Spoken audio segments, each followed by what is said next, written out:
नमस्कार दोस्तों, आपका हमारे ऑनलाइन लेक्चर सीरीज में एक बार फिर से बहुत बहुत स्वागत है। Discrete structure and theory of logic subject में आज हम बात करेंगे ऑर्डर ऑफ रिलेशन टॉपिक की। इसके पहले हमने लेक्चर में कई सारे रिलेशंस के टॉपिक को डिस्कस किया था। यहाँ पे आप लिस्ट किया हुआ वो भी देख सकते हैं। तो आप प्रीवियस लेक्चर में ज़रूर से होके आइएगा, क्योंकि आज का जो टॉपिक ऑर्डर ऑफ रिलेशन है ये सबसे मोस्ट इंपॉर्टेंट टॉपिक है रिलेशंस टॉपिक के अंदर में। तो जब हम ऑर्डर ऑफ रिलेशन की बात करते हैं तो इसमें कहीं ना कहीं आपका जो प्रॉपर्टीज ऑफ रिलेशंस है इसका बहुत रोल होता है। तो प्रॉपर्टीज ऑफ रिलेशंस भी तो बहुत अच्छे से पढ़ लीजिएगा। आप प्रीवियस लेक्चर में जाएंगे तो इसका लेक्चर मिल जाएगा, आप इसको पढ़ के आएंगे तो बहुत ईजी तरीके से इसको समझ सकते हैं आप। तो हम चलिए सबसे पहले डिस्कस करते हैं ऑर्डर ऑफ रिलेशंस के इंट्रोडक्शन के बारे में, प्लस वो कितने टाइप के हो सकते हैं उसमें भी चलेंगे। और इसमें बहुत सारे न्यूमेरिकल प्रॉब्लम भी आते हैं जो आपके एग्जाम में, सेमेस्टर एग्जाम में या किसी भी कॉम्पिटिटिव एग्जाम में आते हैं, तो वो भी हम डिस्कस करेंगे वन बाय वन।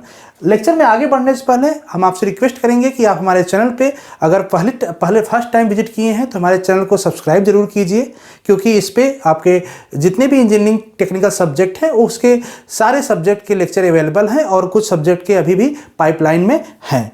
और अगर आप हमारे रेगुलर व्यूअर हैं तो वीडियो को शेयर जरूर कीजिए अपने ग्रुप में, जिससे कि ये लेक्चर बहुत सारे स्टूडेंट तक पहुँच पाए। तो ऑर्डर ऑफ रिलेशंस का मतलब क्या है, सिंपली पहले हम एक एग्जांपल समझें। तो जनरली अगर आप कहीं भी देखते होंगे जहाँ पे कुछ नंबर्स ऑफ एलिमेंट हैं, नंबर ऑफ पर्सन्स हैं, या अपने क्लास का एग्जांपल लीजिए कि आपके क्लास में कितने हैं, लगभग 50 या 60 स्टूडेंट होंगे। जब रिजल्ट आता होगा तो आप देखते होंगे किसी का रैंक 1 है, किसी का 2 है, किसी का 3 है। तो किसी न किसी आर्डर में एक ऑर्डरिंग किया गया कि वो किस आर्डर में पहला, दूसरा, तीसरा ऐसे आ रहे हैं। तो ऑर्डर ही आपका क्या करता है, एक तरह से ऑर्डर ऑफ रिलेशन को वहाँ से डिफाइन करने का मोटिवेशन मिलता है डिस्क्रीट स्ट्रक्चर में। जब हम डिस्क्रीट स्ट्रक्चर रिलेशन की बात करते हैं तो उसको कैसे डिफाइन कर सकते हैं। इफ ए रिलेशन आर, जो अभी तक हम रिलेशन पढ़ते आए हैं, relation are provide us with a method to rank element of set against one another, it is called order of relation. जाहिर बात है रिलेशंस में क्या होंगे, कोई एक सेट होगा, सेट के एलिमेंट का ही रिलेशन बनता है, तो उसमें हर एलिमेंट का कुछ न कुछ रैंक होगा सेट में, और वो एक दूसरे से कंपेयर करके बनेंगे। तो वहीं से कंसेप्ट निकल के आता है ऑर्डर ऑफ रिलेशन का। एग्जाम्पल से समझिए, जैसे हम एक रिलेशन ले रहे हैं यहाँ पे R1, जहाँ पे ए बी मतलब कि दो एलिमेंट ए और बी का एलिमेंट रिलेशन दे रहा है। रिलेशन किस तरह से है, ए कम्स बिफोर बी, मतलब यहाँ पर रिलेशन दिया कि ए जो है बी के पहले आएगा। जैसे अगर आप डिक्शनरी की बात करें तो इंग्लिश डिक्शनरी में क्या होता है, जनरली अल्फ़ाबेटिकल ऑर्डर में सारे वर्ड्स होते हैं। तो ए वहाँ पे क्या होता है, बी के पहले। तो वहाँ पे हमने रूल डिफाइन कर दिया, रैंक हमने दे दिया कि ए किससे पहले आएगा, बी से पहले आएगा। दूसरा ऐसे ही अगर एग्जाम्पल है यहाँ पर, जैसे ए बी दो एलिमेंट है, A is greater then B, मतलब जो भी सेट होगा, सेट में से अगर कोई दो एलिमेंट लेते हैं ए बी, तो उसमें कंपेयर किया यहाँ पे क्या, ए ग्रेटर देन बी है। अगर ए ग्रेटर देन बी है तो रिलेशन में ए को बी से पहले रैंक करेगा। ऐसे थर्ड में यहाँ पे अगर कोई हम ए और बी लेते हैं तो आप देखेंगे A is less than equal to B, यहाँ पे रूल दिया हुआ है। तो इससे हम कंपेयर कर सकते हैं कि ए क्या है, बी से लेस है या इक्वल है, ए ऑर्डरिंग बताएगा वहाँ पे। ठीक है, तो इसी को हम क्या कहते हैं, ऑर्डर ऑफ रिलेशन। एग्जाम्पल से अगर आप समझना चाहें तो एग्जाम्पल समझ ये भी सकते हैं। जैसे सपोज करो कि कोई सेट ए है जिसके अंदर एलिमेंट है 1 2 3। अगर हम यहाँ पे इसको देखें तो इससे R2 क्या बन सकता है, देखिए ए इज ग्रेटर देन बी, मतलब यहाँ पे एलिमेंट का किस ऑर्डर में होना चाहिए, सेट ए हमेशा जो ए हो बी से ग्रेटर होना चाहिए। मतलब यहाँ पे अगर हम लें 2 1 तो एक सेट ए हो सकता है, एक रिलेशन बन सकता है। 3 1 ए भी बन सकता है, 3 2 ए भी बन सकता है। क्योंकि देखिए अगर हम इसको ए लेते हैं, बी लेते हैं, इसको ए और बी लेते हैं, इसको ए और बी लेते हैं, तो A is greater then B बन रहा है रिलेशन। इस तरह से रिलेशन बन सकता है। और ऐसे ही अगर हम यहाँ पे देखें R3 के केस में, इसी में, तो यहाँ पे क्या है, A is less than equal to B. यहाँ पे लेस देन इक्वल टू लगा दिया, मतलब कि अब यहाँ पे 1 1 भी हो सकता है, क्योंकि 1 अगर हम इसको लेते हैं ए बी तो 1 1 से भी हो सकता है, 1 2 से 1 2 हो सकता है, 1 3 हो सकता है, ठीक है, 2 2 भी हो सकता है, 2 3 भी हो सकता है क्योंकि 2 3 से लेस है,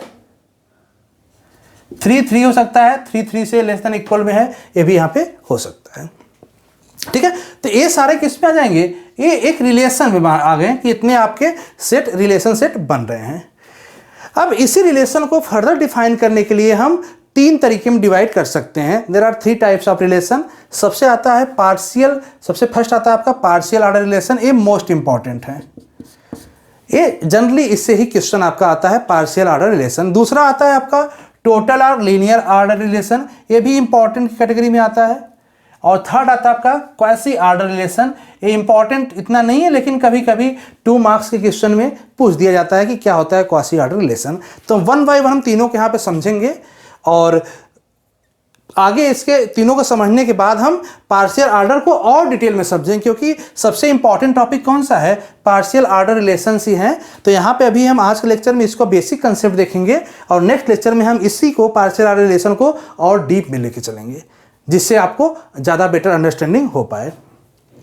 तो पार्शियल ऑर्डर रिलेशन क्या कहता है, an order relation R on a set A is a partial order if it is, कब होगा partial order, partial order relation कब होगा, कोई भी रिलेशन जो यहाँ पे जैसे दिया हुआ है रिलेशन दिया, यहाँ पे रिलेशन, वो भी रिलेशन बना, ये भी रिलेशन है, कोई रिलेशन हम पार्शियल ऑर्डर रिलेशन कब कहेंगे, जब वो ऑर्डर रिफ्लेक्सिव भी हो, एंटीसिमेट्रिक भी हो और ट्रांजिटिव भी हो। ये तीनों चीज आपको कहाँ से मिलेंगे, जब हम प्रॉपर्टी ऑफ रिलेशंस का लेक्चर डिस्कस किए थे तो वहाँ पे हमने इन तीनों को और भी कई सारे प्रॉपर्टी को बहुत डिटेल में डिस्कस किया था। तो आप ये वाला लेक्चर जरूर देख के आइए। यहाँ पे हालांकि हम शार्ट में आपको समझाते हुए चलेंगे रिफ्लेक्सिव मीनिंग क्या होता है, एंटीसिमेट्रिक मीनिंग क्या होता है, ट्रांजिटिव का मीनिंग क्या होता है, लेकिन इसका डिटेल एग्जाम्पल के साथ आपको पढ़ना है तो प्रॉपर्टीज ऑफ रिलेशन भी देख सकते हैं लेक्चर में।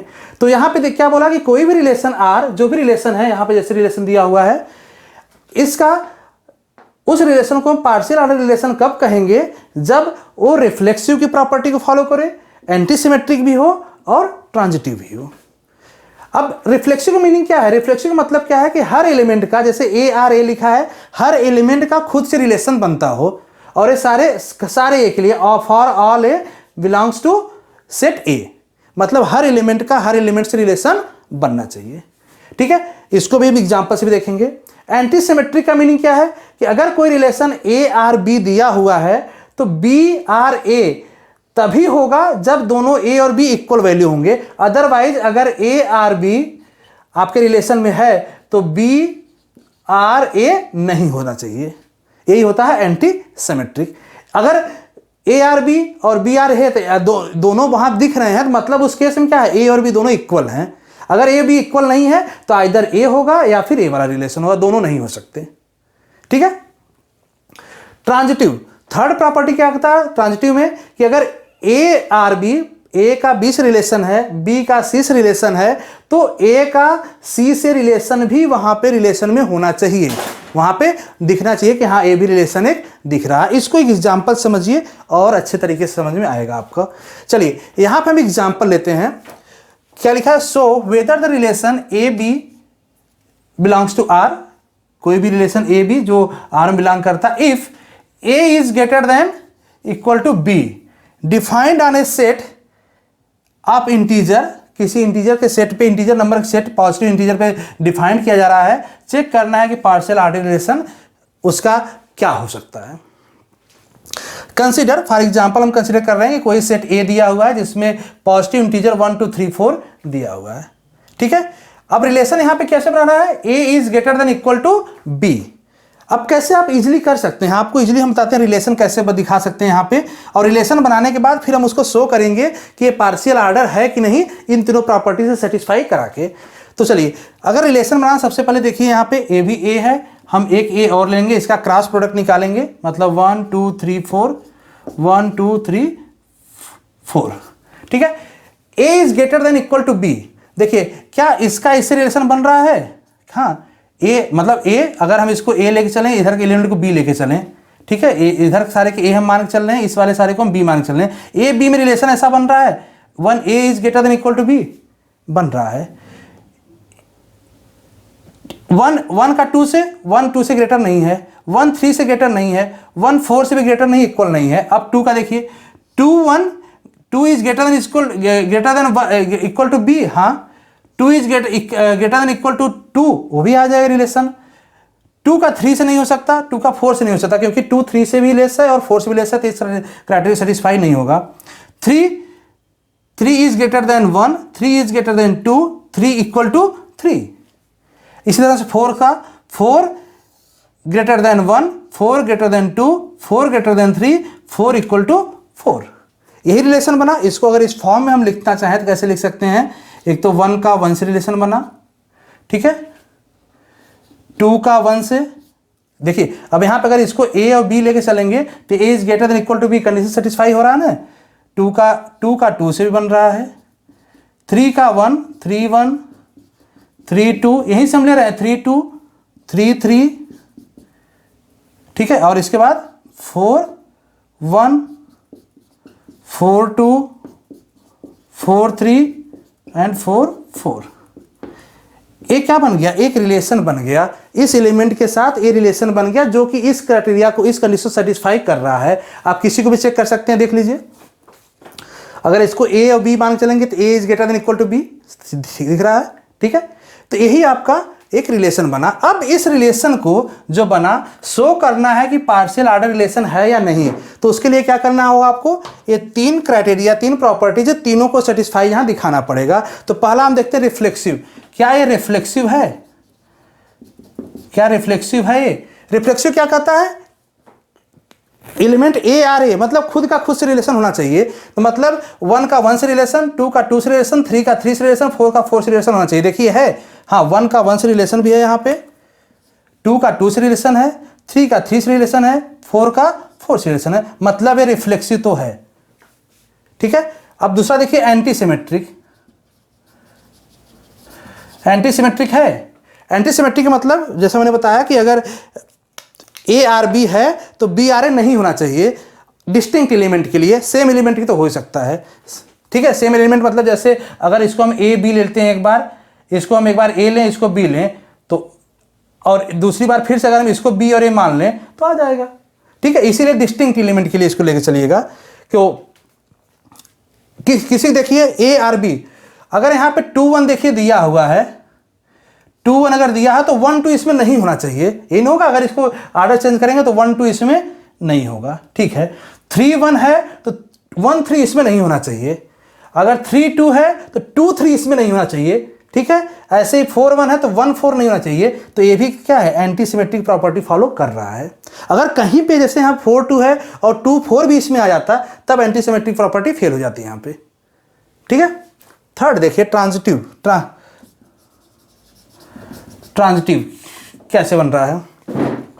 अगर यहाँ पे देखें तो 1 1 1 से और कोई नहीं है, ठीक है। 2 1 1 से कोई नहीं है, ठीक है।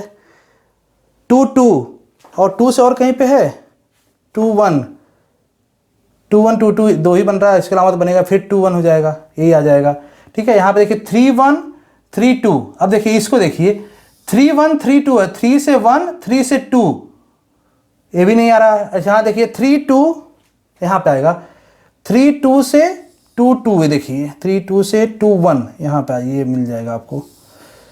अगर हम देखें 3 2, ये वाले थे 3 2 और 2 1, तो अगर हम इसको ए लेके चले ए बी, ये हो जाएगा आपका बी सी, मतलब ए सी, मतलब 3 1 भी यहाँ होना चाहिए।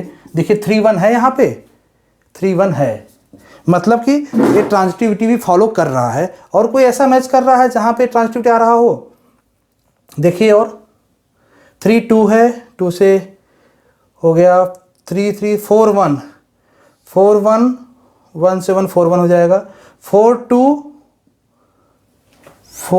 2 है और 2 से 1 है, तो 4 1 भी होना चाहिए। 4 1 देखिए है, हाँ 4 1 है ऑलरेडी, ठीक है। अगर ऐसे देखें हम 4 3 और 3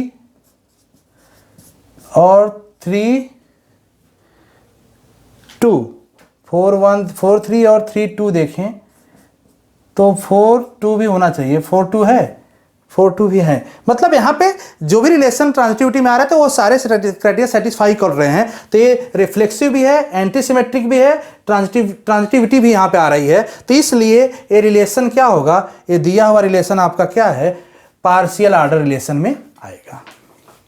ठीक है, क्लियर हो गया कंसेप्ट। चलिए एक एग्जांपल हम लेते हैं जहां पे पार्शियल ऑर्डर नहीं आ रहा होगा, उसको देखते हैं कहां पे पार्शियल ऑर्डर कैसे फेल हो जाता है। इसी क्वेश्चन में हम थोड़ा चेंज करते हैं, केवल यहां पे क्राइटेरिया चेंज करके हम ले लेते हैं ग्रेटर देन या लेस देन ले लेते हैं। चलिए लेस देन बी, किसको हमने ले लिया, लेस देन बी। केवल a लेस देन बी हमने ले लिया और इंटीजर दे दिया आपका, इंटीजर सेट a जो सेट दे दिया 1 2 3 4। ठीक है, रिलेशन क्या बन जाएगा इसका, अगर a लेस देन बी लिखा है तो यहाँ पे 1 2 3 4 1 2 3 4, इसको हम a मान चल रहे हैं, a वाले लाइन को हम b मान के चल रहे हैं। ठीक है, तो इसको देखिए a is less then b, 1 से आएगा नहीं आएगा, a is less then b मतलब इससे तो आएगा, a is less then b इससे भी आएगा 3 से, a इज लेस देन 4 से भी आएगा, 2 इज लेस देन 2 1 नहीं आएगा, 2 is less then 3 2 is less then 4 3 is less then 4, बस यही आएगा। तो आप देखिए यहाँ पे क्या क्या रिलेशन बना, 1 2 1 3 1 4 2 3 2 4 3 4, ये रिलेशन बना। ठीक है, कि अभी हम देखिए किसी को भी लेंगे, किसी को भी अगर लेंगे, किसी भी एक को अगर सेट को पकड़ रिलेशन पकड़ते हैं, यहाँ पे a is less then b satisfy कराते हैं तो सेटिस्फाई करेगा, तो 2 इज लेस देन 3। ठीक है, तो यही सेटिस्फाई करके यहाँ पे रिलेशन बनाना था। अब इस रिलेशन को चेक कीजिए, क्या ये रिलेशन पार्शियल ऑर्डर रिलेशन में आ रहा है, काम वही करना होगा, फिर से तीनों चीज चेक करना होगा। अगर वो रिलेशन रिफ्लेक्सिव है, एंटी सिमेट्रिक है, ट्रांजिटिव है, मतलब क्या है कि आपका पार्शियल ऑर्डर है। अगर इसमें से कोई भी एक कंडीशन फेल करता है, कोई भी एक कंडीशन फेल कर जाए तो ये क्या है, पार्शियल ऑर्डर नहीं होगा। चलिए सबसे पहले हम चेक करते हैं रिफ्लेक्सिव। रिफ्लेक्सिव क्या कहता है, खुद से खुद का रिलेशन होना चाहिए। खुद से खुद का रिलेशन मतलब जो भी एलिमेंट है, 1 का 1 से, 2 का 2 से, 3 से 3 का, 4 से 4 का, यहाँ पे रिलेशन है। मतलब यहाँ पे 1 1 2 2 3 3 4 4 होना चाहिए, ये है नहीं है, मतलब ये रिफ्लेक्सिव नहीं है। इस रिलेशन में ये नहीं है ना, मतलब ये रिफ्लेक्सिव नहीं है। तो यहाँ पे पहला कंडीशन ये आपका क्या हो गया, रिफ्लेक्सिव फेल हो गया। रिफ्लेक्सिव फेल होते ही आप तुरंत कह सकते हैं क्योंकि दिया हुआ रिलेशन रिफ्लेक्सिव नहीं है, इसलिए ये पार्शियल ऑर्डर रिलेशन भी नहीं है। ठीक है, आगे अगर इसको चेक करना चाहें तो आप एंटीसिमेट्रिक भी चेक कर सकते हैं। एंटीसिमेट्रिक चेक करिए, देखिए क्या एंटीसिमेट्रिक है। क्या एंटीसिमेट्रिक मतलब अगर 1 2 है तो 2 1 नहीं होना चाहिए, नहीं है। 1 3 है, 3 1 नहीं होना चाहिए। 1 4 4 1 नहीं है। 2 3 3 2 नहीं है। 2 4 4 2 नहीं। एंटीसिमेट्रिक तो है, ये एंटीसिमेट्रिक है। ट्रांजिटिविटी देखिए, ट्रांजिटिव है क्या, 1 2 1 2 1 3, तो 1 3 भी होना चाहिए। 1 नहीं, इसका नहीं होगा। 1 2 और 2 3 है यहाँ पे इसके, तो 1 2 2 3 मतलब 1 3 होना चाहिए। देखिए 1 3 है, हाँ 1 3 है। इससे 1 4 1 3 3 4 है, तो 1 4 भी होना चाहिए, 1 4 भी है। ठीक है, 2 4 2 3 3 4, तो 2 4 भी होना चाहिए, ये भी है। तो है, ट्रांजिटिविटी भी क्या है, यहाँ पे भी है। इन तीनों में एंटीसिमेट्रिक भी है, ट्रांजिटिविटी, लेकिन रिफ्लेक्सिव नहीं है। तो कोई भी एक नहीं है, that means partial order relation में वो नहीं आ रहा है। तो होप सो आपको एक कंसेप्ट समझ में आ गया होगा। आगे हम चलते हैं, यहाँ पे टोटल जिसको हम लीनियर ऑर्डर रिलेशन कहते हैं और क्वासी ऑर्डर रिलेशन, इन दोनों को भी हम थोड़ा समझते हैं कि ये क्या हो सकता है। फिर इसके बाद फर्दर आगे लेक्चर में हम आगे बढ़ेंगे। तो मिलते हैं नेक्स्ट लेक्चर में।